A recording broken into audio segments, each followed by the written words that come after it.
Welcome back to the Takeout. The Washington Post reported today the White House ballroom could cost as much as $600 million. Remember, the original estimate was $200 million. And the president has stated over and over again taxpayers would not spend, in his terminology, a dime on this project, and that it would be funded completely either by him or private donors or some combination of both.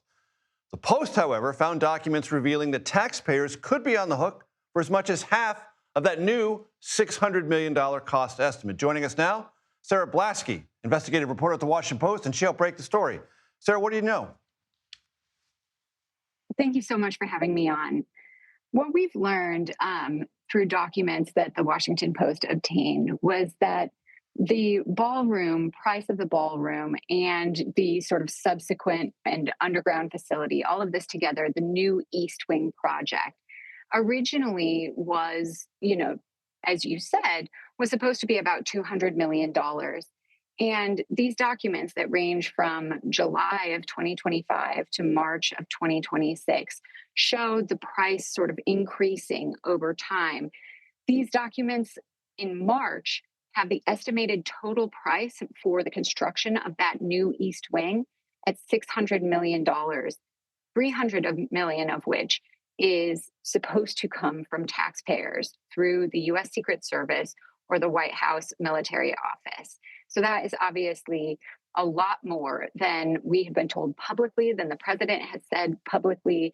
The most I believe the president has said up to this point that this structure would cost is $400 million. That was up from that original $2.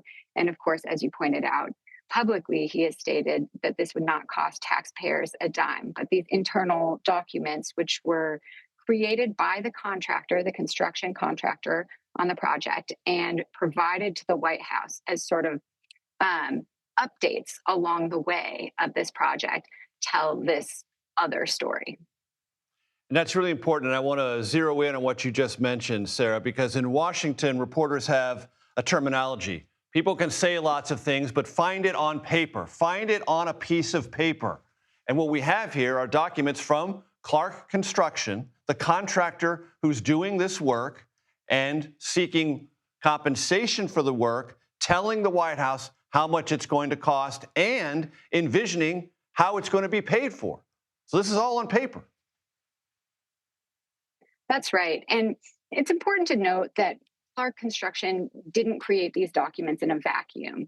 These are a representation of a collaborative process between the contractor, Clark Construction, and the White House and the staff within the White House who are in charge of overseeing this project. And so this is not a, pulled out of thin air number. This is something that reflects biweekly conversations between the White House administrative staff and Clark Construction officials.